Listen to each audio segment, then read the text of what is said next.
Bon, bonjour aux élèves de 4e. On va commencer ensemble le chapitre 3 sur les transformations chimiques. Donc, dernier chapitre de chimie. Donc, vous avez besoin de prendre quoi? Vous avez besoin de prendre votre cahier côté cours. Bien sûr, vous mettez pause quand vous voulez écrire le titre, les définitions, etc. Et puis, je vais vous montrer différentes choses, notamment des expériences que malheureusement, je ne peux pas faire devant vous. Donc, sur votre cahier côté cours, on écrit le titre du chapitre, donc chapitre 3, les transformations chimiques, et petit 1, définition. Donc, en chimie, on peut réaliser trois choses. On peut réaliser des changements d'état, donc étudier en 5e. On peut réaliser aussi des mélanges, que vous avez aussi en 5e. Et on peut réaliser des réactions chimiques, qu'on peut aussi appeler transformations chimiques. Donc, c'est ce qui nous intéresse, nous, cette année. Mais je voudrais revenir sur les deux autres. Donc des changements d'état. Je vous montre un exemple tout bête de changement d'état. Donc ici, ils ont mis dans un verre des glaçons. Donc on a de l'eau à l'état solide. Sous l'effet de la température, bien sûr, les glaçons vont fondre. Donc on observe ici, en accéléré bien sûr, un passage de l'état solide à l'état liquide qu'on appelle une fusion. Donc c'est l'occasion aussi de rappeler les 4 noms de changement d'état que vous devez connaître de la 5e. Donc passage de solide à liquide ici sous les yeux, c'est la fusion. L'inverse, c'est-à-dire si on remettait cette eau au congélateur, il se passerait une solidification.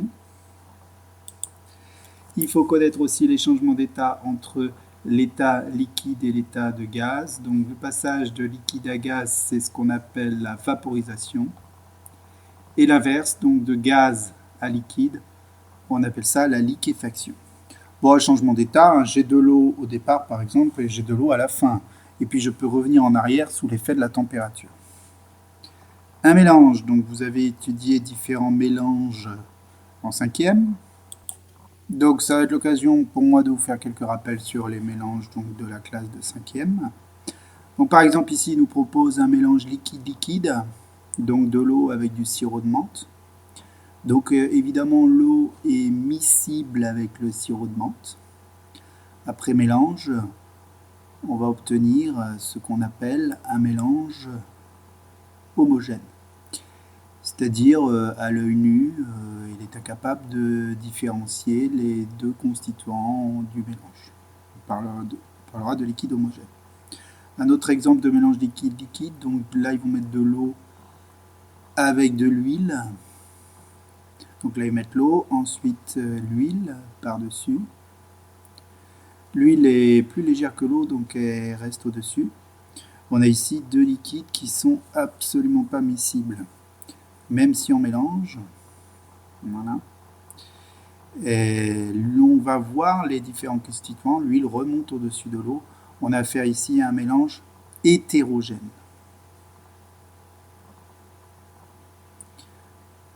On peut faire aussi des mélanges de solide avec liquide.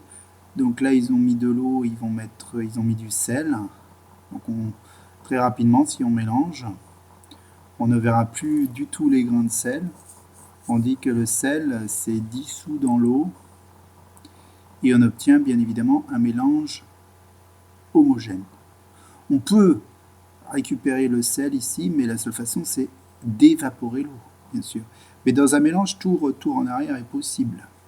Même dans un mélange homogène comme celui-ci, si on fait chauffer l'eau salée, l'eau va s'évaporer et on récupérera le sel.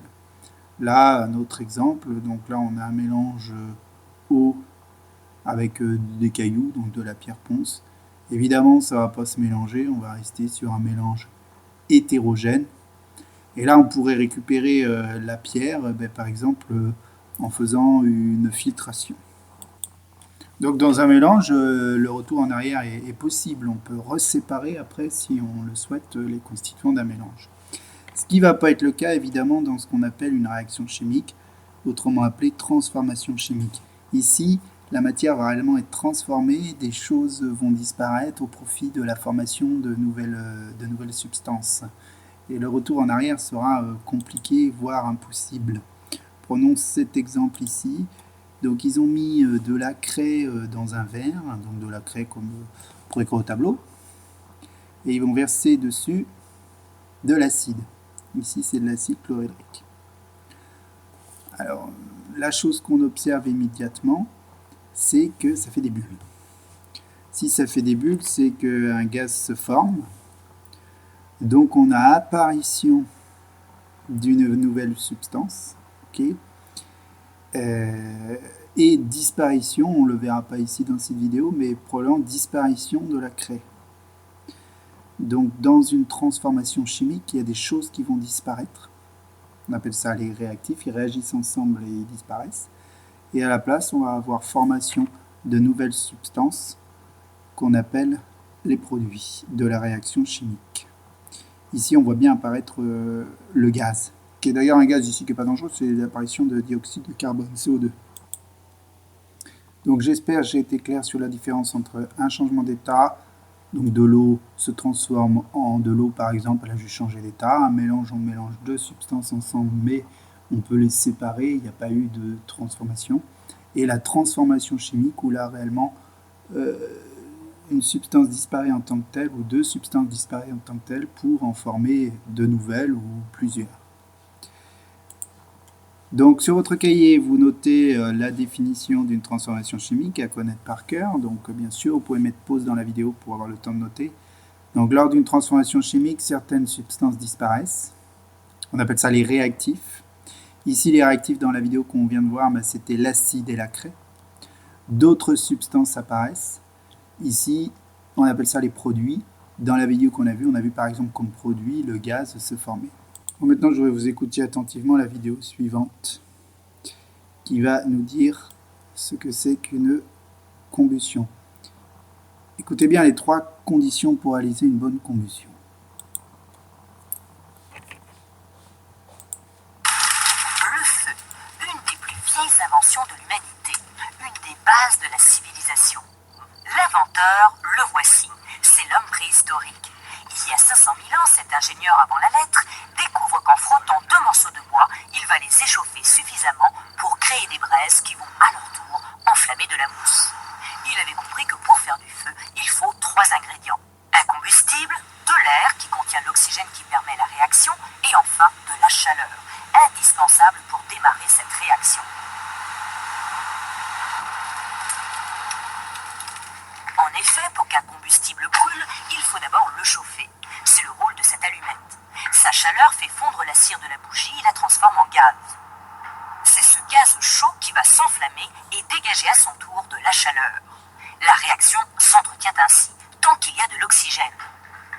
Si on le supprime en couvrant par exemple la bougie avec un verre, la flamme s'éteint.